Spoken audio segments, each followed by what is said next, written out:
Salut la meute, c'est Raph. Salut la meute, c'est Jus, on espère que ça va bien. Aujourd'hui, rôle des abonnés. Et on a un premier un par mois, donc autant le faire. Hein. C'est le rôle des abonnés du mois de septembre. Vous m'avez envoyé des centaines, je rigole pas. Ah ouais? Il y a 240 rôles actuellement dans le formulaire qui se trouve en description. Donc dès que vous avez un rôle à proposer, n'hésitez pas à mettre dedans. Moi, je tire au sort des rôles pour les présenter dans les vidéos des rôles des abonnés chaque mois.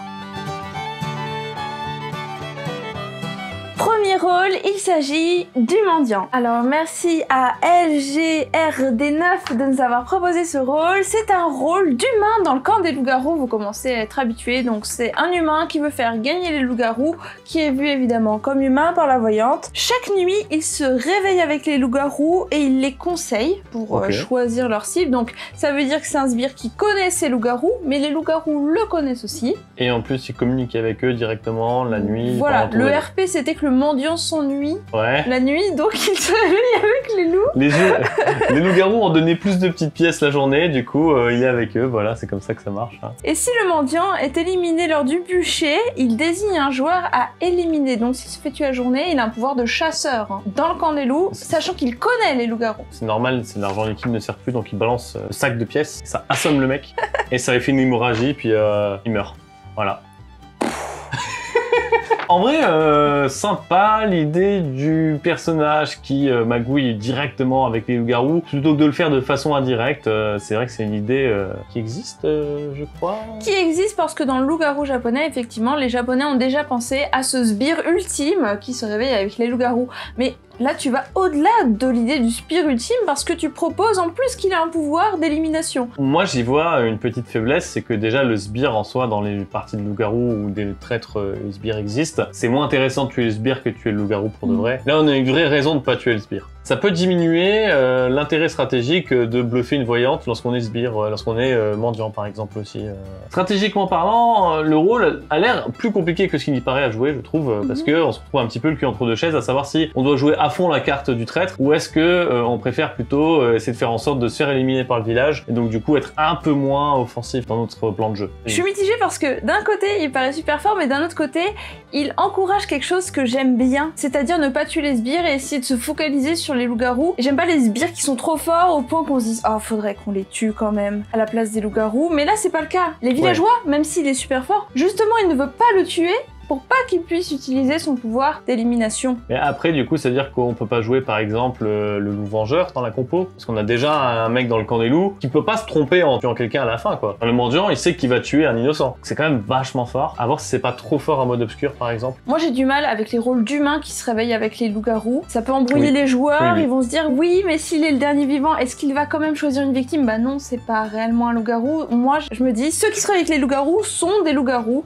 et je préférerais ça. Limite, je préférerais un sbire avec un pouvoir de chasseur comme le sbire vengeur. C'est quelque chose qui me plairait plus et que je pourrais jouer dans mes parties plutôt que le sbire ultime qui a tous les pouvoirs. Tout ce qui est loup-garou se réveille au moment où on appelle les loups-garous et uniquement les loups-garous. C'est déjà assez compliqué de faire des loups spéciaux. Les personnes qui débutent par exemple, qui deviennent infectés par des loups, on appelle les loups-garous, ils se réveillent pas. On est obligé de préciser, t'es loup blanc, le mec il se réveille pas. Non mais tous les loups se réveillent en fait pendant le tour des loups. Alors si en plus on va dire tous les loups se réveillent et en plus le mendiant mais pas le sbire par exemple, c'est vrai que c'est pas si évident que ça parce que c'est bien qu'il y ait une cohérence dans un jeu. Et enfin, petit dernier point pour moi, c'est que le mendiant, j'aurais vu ça comme un rôle de gentil, enfin c'est juste le nom du rôle m'évoque quelque chose de gentil, ou voir un solo qui est seul contre tous, et le RP que t'avais expliqué m'avait pas convaincu, donc j'aimerais bien trouver un nom alternatif à ton mendiant, du coup, parce que... Oui, c'est vrai que le mendiant, trop gentil, le mendiant qui tue lorsqu'il se fait pendre, c'est un peu bizarre. Bon déjà, le chasseur c'est un peu bancal, mais le mendiant c'est encore... je comprends pas ce qu'il peut faire pour tuer quelqu'un en fait au moment où il se fait pendre. Le pauvre, il a rien déjà dans sa vie, alors en plus... Bah oui, c'est ça, mais en plus c'est ça aussi, c'est aussi que ça peut entraîner des blagues un peu stigmatisantes pendant les parties de loup-garou, donc autant faire en sorte que ça soit un rôle cohérent et sympa à jouer quand même, quoi. Moi je vois bien un rôle solo, tu vois, et que là, pour ce rôle de traître ultime, en plus s'il peut tuer quelqu'un, ça serait carrément... Je pense que même traître ultime, tu vois, c'est le nom de la carte, carrément. Enfin, pour moi, c'est traître ultime, quoi. Le mec, il se réveille avec les loups, il se rend balèque, il tue les gens à sa mort. Le sbire ultime. Ça, tomate oignon le mec, en vrai. Bon bah du coup n'hésitez pas à nous mettre un rôle solo de mendiant dans le formulaire et on va passer au rôle numéro 2. Merci beaucoup LGRD9. Le rôle numéro 2 c'est Nicoa qui le propose, merci beaucoup à toi, c'est le voleur d'âme. Alors là le nom sonne rôle solo et c'est effectivement un rôle solo. Sa condition de victoire et c'est être en vie lorsque tous les joueurs vivants sont devenus simples ou sont simples. Parce que nous, on oppose les rôles simples et les rôles spéciaux. Un simple villageois ou un simple loup-garou est simple. Et il y a les rôles spéciaux qui ont des pouvoirs. Donc, lui, il veut que tout le monde soit simple. Et effectivement, chaque nuit, il désigne un joueur pour le rendre simple. S'il désigne un villageois spécial, il devient simple villageois. S'il désigne un loup spécial, il devient simple loup-garou. Et une fois qu'il n'y a plus de pouvoirs spéciaux dans la partie, il a gagné. Il a gagné. Et ça arrête la partie. Logiquement, oui. C'est un solitaire comme un joueur de flûte. Ça arrêterait la partie. Ouh. Alors, en soi, c'est une bonne idée. La condition de victoire paraît bien. Elle pourrait même exister sans son pouvoir. Même s'il n'avait pas le pouvoir de rendre les gens simples, il pourrait quand même exister. C'est-à-dire une fois qu'il reste que des simples villageois et des simples loups-garous dans la partie, paf, il a gagné. Moi, j'ai plusieurs questions qui me viennent à l'esprit. Déjà, premièrement, par exemple, une sorcière qui a utilisé ses potions. Est-ce qu'elle est encore spéciale parce que c'est la sorcière? Et du coup, est-ce qu'elle doit être déspécialisée même si elle n'a plus ses potions? C'est une bonne question et je saurais pas répondre. C'est vraiment à l'auteur de le dire ou au MJ de décider. Ça, je pense que c'est important de le savoir, ou en tout cas de formuler la phrase de façon à ce que ça soit compréhensible, sans forcément rendre la description trop longue pour autant. Déjà, dans une partie de loup-garou, il n'y a pas beaucoup de rôles spéciaux. Si les loups tuent la voyante et que la sorcière utilise ses potions et que ça la rend simple, et que l'ancien se fait attaquer et que ça le rend simple par nature... Et le seul loup-garou spécial, c'est l'infect qui a déjà infecté quelqu'un et du coup qui devient simple, le loup-garou. Voilà, c'est ça. Si la partie peut se résoudre d'elle-même sans que le rôle spécial ait besoin de faire d'efforts, ça va être trop fort, je pense. Moi, ce qui m'a posé problème, c'est que je vois en ce rôle quelque chose de très frustrant. Toi, rôle solitaire, t'es tout seul à t'amuser dans ton coin, à rendre tout le monde simple, mais les gens détestent être simple villageois, autant simple loup-garou, les gens acceptent. Mais simple villageois, il y en a plein qui n'aiment pas, et faire perdre les pouvoirs aux autres, je rappelle la carte de l'ancien, c'est quelque chose de pas fun finalement, et du coup, vous voyez, il n'y a que le rôle solo qui va s'amuser dans la partie. Passer de spécial à simple, à la limite commencer simple villageois, pour beaucoup de joueurs maintenant, je le vois, c'est pas frustrant du tout, et passer de rôle spécial à simple, c'est vrai que ça peut être ultra frustrant. Est-ce qu'on ferait pas mieux, par exemple, au moins de prévenir la personne qu'elle va, lorsque c'est un pouvoir actif, par exemple, comme celui de la sorcière, de dire attention, sorcière, tu as été touchée par le voleur d'âme, histoire que la sorcière puisse au moins utiliser son pouvoir avant de devenir simple. T'as quand même le problème pour l'ancien, t'as quand même le problème pour le chasseur, t'as quand même le problème pour plein de rôles passifs qui, eux, attendent juste de se faire taper par les loups-garous la plupart du temps. C'est un rôle très frustrant. Il est vraiment viable et il peut gagner comme rôle, donc c'est bien, mais effectivement, c'est hyper frustrant. C'est dommage d'avoir trouvé un rôle équilibré qui fonctionne et tout ça, mais en fait, il y a un élément dont on n'avait pas encore trop parlé sur la chaîne et tu te mets en plein les pieds dedans, quoi. Merci. Merci Nicoa, en tout cas. Merci Nicoa. Ton idée est super. Il avait dit que pour le mode de jeu, il savait pas, mais en soi, ça aurait pu être dans n'importe quel mode. En mode obscur, c'est chaud de supprimer les pouvoirs spéciaux des gens. Ouais, en mode obscur, c'est compliqué. Mais bon, voilà. En mode clair, 100%, ok. Mode clair et flou, c'est intéressant. Surtout qu'en flou, il y a des gens qui n'oseront pas se dévoiler trop tôt. Enfin, ça peut faire un enjeu intéressant quand même. Yes. Si t'es nouveau sur la chaîne, on fait tous les mois un épisode du rôle des abonnés. Le formulaire est juste en description. Tu n'as qu'à le remplir dès que tu as une idée de rôle et tu seras peut-être sélectionné du coup lors de nos vidéos. Pour ne pas louper le prochain rôle des abonnés, pense à t'abonner et à cliquer sur la petite cloche, ça te permettra d'être notifié de toutes les vidéos qu'on sort. Rôle numéro 3. C'est le visiteur du futur. Bon, là, j'avoue, c'était pas un tirage au sort. J'avais envie d'analyser un rôle d'Evil Squid, notre cher ami. Il a proposé ce rôle et du coup, je l'ai sélectionné arbitrairement, j'avoue. Le visiteur du futur est un villageois dans le camp du village, donc tout ce qui est de plus normal finalement. Et lui, en fait, son pouvoir, c'est que chaque nuit, le MJ lui indique qui va mourir la nuit suivante. Il saura à l'avance qui va mourir au petit matin, mais la journée suivante. Ça veut dire que quand ce rôle est en jeu, tous les pouvoirs qui tuent et qui protègent vont tous agir avec un tour d'avance et ce dès la nuit 0. Donc finalement, c'est le début de la partie. Contrairement à d'habitude, je vais réveiller le salvateur qui va déjà protéger quelqu'un, je vais réveiller les loups-garous qui vont désigner une personne à tuer, je vais réveiller la sorcière qui va décider à l'avance si elle voudra sauver dans le futur. Et suite à ça, je vais pouvoir réveiller le visiteur du futur, lui indiquer que les morts de la partie sont cette personne et cette personne parce que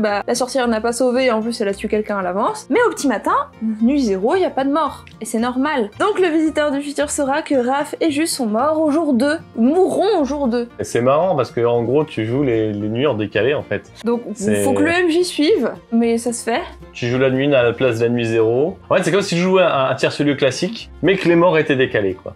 Et qu'il y a un Gugus, il sait qui va tomber. Il sait à l'avance qui est innocent. Là, dans mon exemple, il y a Raph et il y a Jus. Raph et Ino, c'était la cible des loups-garous. Jus, ça pouvait être un loup-garou autant que n'importe quoi une voyante. D'habitude, il y a qu'un seul mort par nuit et il saura à l'avance que cette personne sera désignée par les loups-garous et du coup que cette personne est innocente. Il saura qu'il pourra s'appuyer sur cette personne et il essaiera même de la faire parler avant. En fait, je trouve ça super cool pour plusieurs raisons. Bon, déjà, la petite référence culturelle aux Visiteurs du Futur, si vous avez jamais vu la série, je vous la recommande, elle est plutôt cool. Mais ce qui est super intéressant en termes de gameplay, dans une partie floue par exemple, la voyante se révèle et désigne un loup-garou par exemple. Elle dit machin est loup-garou. Et le visiteur du futur dit eh ben écoute, ça tombe bien que tu donnes l'information parce qu'en fait tu vas mourir la journée suivante. Les loups-garous, ils ont pas ciblé cette personne, donc ils vont penser qu'elle a été éliminée par exemple par la sorcière ou un truc comme ça. Ils vont pas l'attaquer la voyante, alors qu'elle a pas été éliminée, tu vois. Tu vois, tu peux te permettre de faire des bluffs comme ça quand t'es visiteur du futur aussi. Ah oui, le bluff comme quoi elle aurait été éliminée en plus par la sorcière. Ouais, tu vois, tu peux faire des choses comme ça. Ah ouais. En fait, c'est vraiment fort déjà parce que les loups-garous ne pourront pas réagir tour après tour à ce qui se passe, ils auront toujours un train de retard. Ouais. Donc c'est super dur pour les loups-garous. En plus de ça, t'as le visiteur du futur qui a des informations sur leurs victimes, donc il va pouvoir aider le village à fond. Il faut avoir conscience que mettre ce rôle en jeu, c'est aider grandement le village, alors il faudra beaucoup de loups-garous ou des loups-garous forts pour compenser ça. Et peu de rôles spéciaux à côté. Ouais, il faut vraiment de quoi compenser sa présence. C'est vrai que s'il y a un joueur qui est menacé en tour 3, il sera encore là tour 4 quoi. Ouais. Et ça c'est chaud. Si en contrepartie tous les loups-garous sont des loups vengeurs, au moins quand ils meurent ils peuvent tout de suite se venger sur quelqu'un. Oui, ça peut régler le problème. Ça pourrait rééquilibrer, mais bon. C'est vrai que c'est un rôle qui est plus fort que ce qu'il n'y paraît. Beaucoup de possibilités de bluff et tout ça, surtout en mode obscur je trouve, et en mode flou. En mode clair c'est plus compliqué parce que je lui reprocherais d'être très dévogène en fait. Difficile de dire aux gens de pas se dévoiler en ayant un rôle comme ça dans la partie. C'est principalement ce que je reprocherais à ce rôle. Et d'un point de vue MJ, faut noter les morts des nuits suivantes, donc c'est-à-dire qu'en gros ça complexifie un peu ta prise de notes pour les MJ qui sont capables de revenir un peu de tête ce qui se passe d'une nuit au matin. Là c'est mort de chez mort, faut vraiment avoir des notes quoi. Faut vraiment tout noter. Ah, même un MJ expérimenté va potentiellement se tromper les premières parties où il jouera ce rôle. C'est ça, et annoncer le mauvais mort au petit matin. C'est ça, voilà, c'est ça. Et gâcher du coup le pouvoir du visiteur du futur ou vraiment désavantager les loups-garous. Ouais, donc faut faire attention avec ce rôle qui est un peu compliqué à MJ aussi. Mais on le conseille du coup quand même en mode flou ou obscur. C'est intéressant, c'est intéressant. On encourage nos MJ de la meute à le proposer dans quelques parties Discord.